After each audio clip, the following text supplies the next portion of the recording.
Hey guys, what's up? So, this is Star Episode 3, FU Atlanta, good night. So, we start off this episode with, Derek and Alex. So, from this scene, it almost looked as if, like, he was getting head or if he was getting checked. But I don't know. It was just odd because it just looks so weird because he's over here moaning and groaning, and Alex is up and down and shit. And she had on gloves, so it's like, child, whatever. And then he notices the necklace that she stole from the last episode, and he asks, that looks nice. Where'd you get it from? And she's like, "Oh, I bought it. Bitch, we know you stole it. We saw you. But we're gonna let you slide. We're gonna let you slide." So yeah, and then it moves to Simone, who's dealing with her inmate partner who is grieving over Dee, who was the big girl from the last episode who killed herself. And she's grieving over that, and Simone's trying to let her know, it's all good, everything's gonna be all right. And the girl was like, "I don't need you to comfort me, okay? I don't need sympathy from you." And Simone was like, "Okay, bitch, that's fine." So then we get into this next scene with Cotton.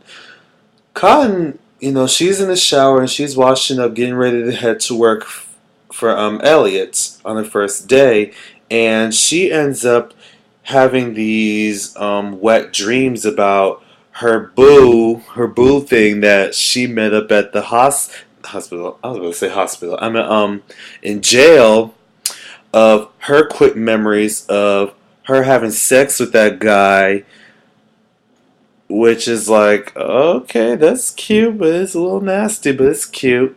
So when she rushes out, Hahil steps in and he tries to fix whatever issues that he has with him and Cotton. But Cotton was not having it. She's focused on what she has to do, which is getting the papers so that she can pay back all the people that she done stole to help fix her operation from last season. So when Hahil is pretty much all up in her face trying to tell her, "Listen, I'm here to fix whatever the issue is that you and I got. I'm here to let you know that I'm trying to help you out." Cotton is like, "Bitch, whatever cloud nine shit you on, you can't get from it." And then she went to work. The second that she got to work, she realized that she was overdressed because it was more of a construction site. And one of the coworkers was flirting with her, saying that he wanted to get up all up in her. He wanted to lick her cooch or her penis if he didn't know already. And Cotton was like, "Bitch, if you want to sleep with me, or if you even think about trying to get all up in this, you gonna be sleeping good tonight." Then Elliot comes up and he tries to have her back, or at least he tries to give her this cute little "I got your back" moment, and he ends up firing the guy who tried to, flirt with her. But Cotton's still thinking about paying everybody back, and she tells him that she don't need help from him. She got it. And that's my whole thing with Elliot. He is like mad in love with Cotton, and he is trying everything in his power to win her back after he dumped her for thinking that she was with someone else and that she also stole the money from him to pay off for her operation. And now he's trying everything to win her back after you just broke up with her last season. Child, get your life. Get with it. So then we move into Iana's bitch ass, and she's over here announcing the contest and everything, and that the best artist will be represented by the board. And she singles out Noah, saying that she's already thinking about putting him into the biggest interest into being a part of the company, regardless whether or not he wins or loses the contest. I already saw that shit coming, and then he starts taunting with Star about how, Big Trouble ain't gonna be shit. Y'all gonna end up not being nobodies. Y'all gonna be at the bottom. And Stars pretty much trying to defend the girls, and they were just going back and forth. And then once the announcements was done, Iana comes up and tells Big Trouble that they was gonna have to perform their song at a local food court, which I think was the first part of the contest. I don't remember for sure. Y'all leave down in the comments what y'all thought that was. But anyway, she tells them that they have to perform the food court and that they had a remix version of their song from last season, Sugar. They weren't happy with it, but Carlotta had to calm them down and let them know that it's all good. It's just, her trying to make them suffer for no reason, that they just need to do what they can to step up their game. Which I thought was cute. Like, it's nice that, Carlotta managed to, let these girls know that at the end of the day, no matter what Iana's trying to do, you gotta stay focused on getting to where y'all need to go. So, then, after that, the girls start practicing over their material, and they start going back and forth and arguing about trying to perform a new song instead of just performing the remix, because that's not their sound. That's not who they are. But then, before they could get anywhere else, Hahil pops up on them. He's like, "Bitch, I'm in this motherfucker, and I'm here to and I pretty much want to produce you guys." But they wasn't having it, because, and this is probably one of those moments where I actually kind of agree with the girls and stuff like that, because it's like, how you gonna sit here and try to manage me and the girls when you disappeared on us all this time, and now you're gonna come up in here saying that you want to produce our music? Bitch, get the fuck out of here. Like, get the fuck out of here. That's all I'm saying. So I agree with them on that. And then Stark went ahead and said that everything he does was half-assed and shit like that. So then we move into Carlotta, who is meeting up with the AR of the company, and he lets Carlotta know that he is all for Big Trouble and that he's loyal, that he's going to try his best to be loyal with Big Trouble, and, he's going to do whatever he can. But because they're under Iana's contract, it's going to be kind of hard for them to kind of have a voice of their own or be able to do what they need to do to help them get to where they need to go when they're under Iana's wing, knowing that Iana don't fuck with these heifers. She don't like them. But Carlotta quickly comes back with, like, talk about some, well, Beyonce, Miley Cyrus, Stevie Wonder, Prince, and Marvin Gaye, they all made it clear in their careers, and they didn't have to go under someone else's wing for that. They did all that on their own. And the AR, he understood what Carlotta was saying, but, he was still anxious. He was still, worried. So then we get into the next scene where the girls, they arrive to the mall getting ready to perform, and they're not happy with the scene and whatever. And Noah pops up with a bunch of groupies to kind of front other girls, to kind of make them feel intimidated, to make them feel like that he's the shit and that he's actually got something going on when really he don't. He ain't popping. Nobody's heard his music in ages. He ain't shit. He ain't made a record since his last incident from jail after Well, not from jail, from his last legal court case. So, bitch, you ain't popping either. But you're using this little opportunity as a way to make yourself desperate enough to make yourself look good so that you can get yourself going to make yourself popping. And Star caught up to that shit a little bit, and she tried to come up to him and like get him shook and whatever. And she even wiped her dirty ass shoes on his white fresh J's. And I'm like, you nasty bitch. But that was cute though. That was cute. So then the girls go ahead and perform the remix, and out of nowhere, Alex has a moment. She ends up dreaming of herself performing this song called Ratchet Life about how she is acting too much like someone that she's not. And I thought it was a cute ass performance. I'm glad that Alex managed to have a solo. So then when when she gets back to reality, she realizes that the audience were impressed with their performance. So this bitch snaps, screams out, "Fuck you, Atlanta. Good night."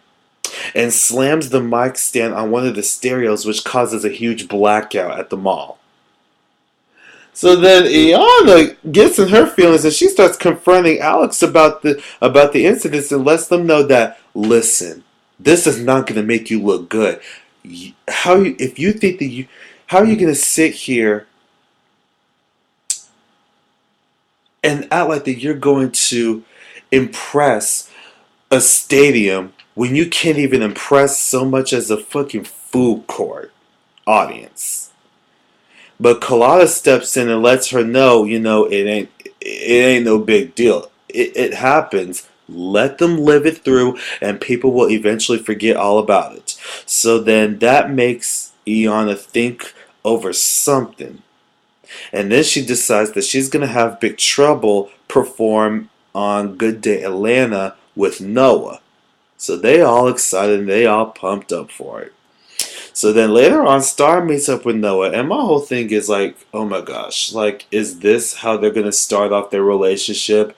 Like a cliche love hate relationship between Star and Noah? Like, I already know that they're gonna end up fucking, and then they're gonna end up becoming a couple. I already see this shit coming, so I'm just like, why the fuck are we even wasting any more screen time on those two when we already know what the fuck is good with them two? We already know this, so why are we wasting our screen time on this? Like, bitch, get the fuck out of my TV. So they start taunting each other, and here comes Star talking about some, you the fluffer, and me and the girls, we are the finishers. After he made a comment about how it's not a good look that they're going to be performing after him. And I'm sitting here like, bitch, shut the fuck up and just fuck each other already. So y'all can just, girl, whatever. So Hahil finds a new sound on the track that he wants to go ahead and use for the other girls. And when he pops up later to tell them about the track, Carlotta steps in. She was like, bitch, no. You're not finna sit here and try to come up on these girls after everything that you went through and after everything that you had gone through with these girls. No, that's not happening. You're not gonna sit here and keep messing up their game and ruining everything that I've already had set for them. You got too much going on, and if you ever, and this is why I fucking love Carlotta, she is really not the one. She's really not the one. Because Carlotta steps in and she is like, if you ever try to get to them with another track or another single, you got to come through me. I'm like, yes, bitch, give him a show. So then later on, the girls arrive at Good Day Atlanta, and they're getting ready to perform. They're all glitz and glam. They got on these little these cute green shimmery glitterized dresses and everything, and they sort of look cute or whatever. Only to find out that Iana went on ahead and told her that they're going to be singing backup for Noah's song Pull Up. I don't like Iana. I really don't. So The girls were upset about this, but this is the one thing that makes me actually like Star for a little bit, because even though she's a fast ass hoe, she does have receipts and she does know how to keep up with herself and for her girls. So she devises a plan that they're going to go and try to take over his whole performance. So once Noah got done with the little interview and he starts performing his song Pull Up, they pretty much that's what they did. They took over his song. And that got Iana and the AR and the President AR shook as fuck, because they were like, because the AR literally was like not there to support Carlotta when at first they were singing backup. He wasn't there for her. He didn't say shit. But when they took over, he was shook, along with Iana's bitch ass. So now Noah is all in his feelings, and he pretty much confronts Star how he felt threatened by what they did, and what that they was not gonna do him like that. What they did was not gonna get them anywhere, and that Star needs to fall back because I'm not the one, is what he told her. I'm not the one. Star's just looking at him like, okay, that's fine. I'm unbothered because I'm gonna fuck you later, so it is what it is. So then we get back to Elliot and Cotton, where he tries to take Cotton out for dinner, but she says no. Cotton does not want to date you. She just wants to work so she can pay off your money and get out of there. That's all she wants. She just wants to get out of there. That's all she wants. But we all know Elliot is not going to leave her alone. We all know that. So then this random girl comes up out of nowhere, and I think Cotton revealed to her as being someone's brother or sister or whatever. And she hands her a letter with a resume inside for somebody. I don't know who it's for or what it's from, but I guess we're finna find out next episode what that's all about. So then we get into Iana. She's all up in the club drinking her woes away because she's still shook. And then Hahil comes in and he meets up with her because he's trying to sell her the track that Carlotta, kind of pushed away. And I already know what he's trying to do. He's trying to help. He's still trying to help out the girls. He still has loyalty for these girls, and he's going to do what he can to help them out before he goes back to Miami to hide. And he knows that Iana is going to be the one that's going to try to help them out. So when he pops up at the club and, they meet up, he already knows her game just like how she already knew his game. But he went on ahead and gave her his number, and she went on ahead and took it. But see, my thing is, if you do that, I already know she's only going to use that track against the girls. So there was just no point of you doing all that. There really wasn't a point. So then the AR comes by to Carlotta's shop to apologize, for not standing up for Carlotta when they were singing backstage, when they were singing backup before they took over the performance, and how he wasn't there for her and that he pretty much lied to her. And he went on ahead and let Carlotta know that they got approved by the producers, which means that they are now in charge of whatever they have to say or do when it comes to their work. So later, when Star got the message to meet up with Carlotta back at the shop, she finds Alex and Derek, struggling because of the medical issues and the struggles that they have with the doctors, because so far throughout the episode, Alex has been trying to help Derek out with his disability, and she's pretty much working her ass off into making sure that he gets better. And they've been trying to go from doctor to doctor to help him out, but there wasn't no luck. They couldn't find nobody. And Star notices that, and they pretty much have a heart-to-heart about it. And I thought it was cute. So then they return home, and they get the good news that they got accepted by the producers. So they all celebrate and whatnot, playing that song. I'm every woman, it's all in me. But it's not the Whitney Houston version. They played the Shaka Khan, the original one by Shaka Khan. Yeah. So it was that. So then, after that, they all go out and they pretty much celebrate in their separate ways. Simone heads back to jail, and she starts comforting the grieving inmate who was revealed to be taking pills, because she said that she wasn't taking any of those pills, but yet Simone walked in to see all those pills lying out on her bed, and she told her that she didn't have even one pill. Girl, bye. We know you did. And she's talking about how she planned that her and the big girl planned that they was going to kill themselves together. And I thought that shit was fucked up. But Simone had to let her know that it's all going to be good. You just got to stay strong and just know that no matter what, you're not alone. And I thought that was cute.